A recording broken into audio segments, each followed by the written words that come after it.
Okay, guys, MDMA, commonly known as ecstasy, E or Molly, it's a psychoactive drug. It was developed incidentally by Merck scientists in 1912 when they were working on another drug. It later became a recreational street and party substance in the 80s and 90s. In New Zealand, it's a Class B drug under the Misuse of Drugs Act. It's also the second most commonly used illicit drug here after cannabis, and the use has been rising in the past decade. About 4% of Kiwis say they've tried it recently, and the use among middle-aged and older Kiwis is also increasing. In July 2023, Australia became the first country in the world to make MDMA available as a prescription medicine. Psychiatrists say they can now prescribe it there for use during therapy for PTSD and treatment-resistant depression. So, what is it about the drug that even the older generation seem to be doing it? Drug Foundation Executive Director is Sarah Helm, and she joins us now. Sarah, good afternoon. Oh, no, I'm another oldie. Yeah. Well, I am too. So I am right in the middle of this, and it seems, I suppose, Sarah, it's a false assumption that older people don't try drugs besides cannabis. That is right. I mean, I think, just to be clear, there isn't any statistically significant increase in this age group that you're talking about, of which I am a earlier part of the group, or the younger part of the group, so I'm clinging to that. There's no statistically significant increase in that group in particular. Over a decade, there's been an increase overall, and that's mostly in the sort of 25 to 40-ish-year-old group. Right. But it is, you're quite right, it is definitely something that isn't limited to one age group or one part of the population, etc. Yeah, actually, that's a good way to put it. I mean, as it does kind of sit at the lower end of the spectrum, I suppose, of drugs for individual harm, but you know, especially, can it have special effects, though, especially on, say, women of middle age going through menopause? Do you know if it would it affect, say, me differently? Yeah, so what it does is it interacts with the serotonin system in your brain. So you shouldn't really take it regularly at all. And if you're on antidepressants or anti-anxiety meds, it's a good idea to maybe stay away from it or have a think before you do it. For women who are menopausal, menopause can decrease our serotonin levels for some women, and so it can be just a little bit rougher for that reason, because it's another thing depleting your serotonin. So you sort of get the effects of MDMA feel a little bit like, you know, that feeling when you're feeling in love, or you are first holding your newborn baby, or it's that oxytocin sort of feeling. It's a similar feeling to that. Yeah. And it's because it's having a play with your serotonin. So that's the reason why you just need to stay away from it, because it might actually, from regular use, or if you're in those particular situations, right. to be cautious around it. I wonder too, you know, if you're taking it maybe in your 50s or, you know, an older stage of life, is it because, like, our bodies can't deal with, at that age, like we used to when we were young? I mean, I know myself with alcohol, you know, the hangovers are harder. It just does a real number on my body.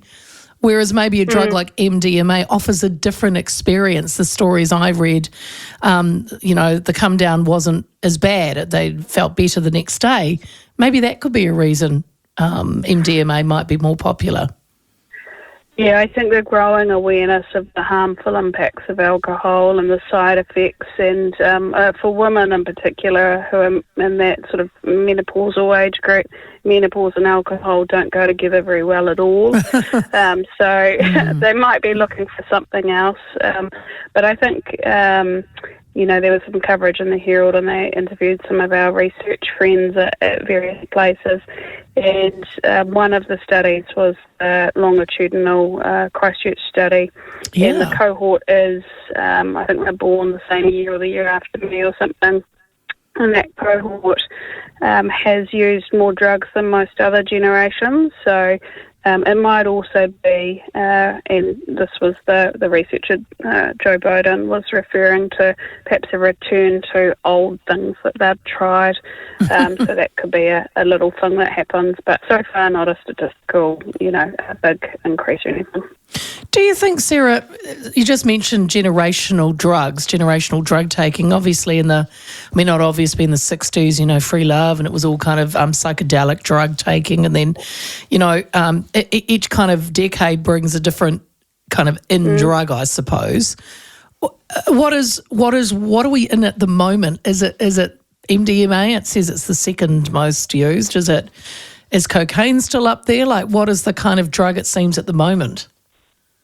Well, interestingly, after the Generation X, I was working in youth alcohol harm, and we saw the millennial generation come through and actually clean up their acts and push against their parents' boomer sort of generation, not wanting to drink like they had drunk and actually doing less of that sort of activity. So not to say that all the problems have been fixed, obviously, but I'm not sure that the millennial or Gen Z generations have quite such a fixation on substances in order to socialise or be normal. Whereas Gen X, that was part of the initiation, I think. So if you weren't drinking, there's something wrong with you. So things have changed a little bit, but indeed it continues to be, in order of things, alcohol, cannabis, MDMA.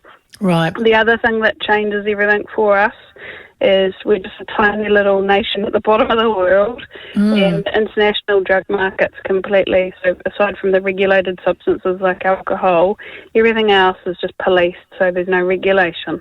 So we get what we get here, and for some of the population, they'll take what they can get.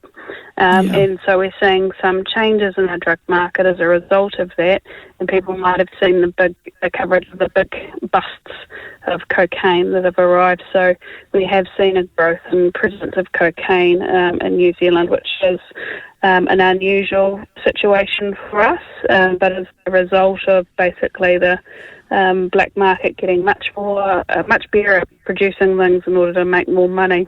And so they're producing more, quite a hell of a lot more actually, so that's impacting our population here. I mentioned Australia before I came to you, Sarah, last year being the first country to make MDMA available as a prescription medicine. What do you make of that?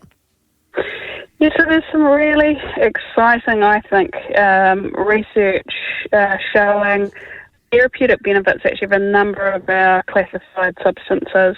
The psychedelics have been more, or cannabis is probably the most famous out of them, and of course we have that therapeutically available here now. LSD and some of the psilocybin mushrooms and things like that have been a bit more known about. I think people haven't quite realised MDMA is in that little pocket, but that is an interesting development, because for some people, treatment-resistant depression or those kinds of problems have been really hard to deal with.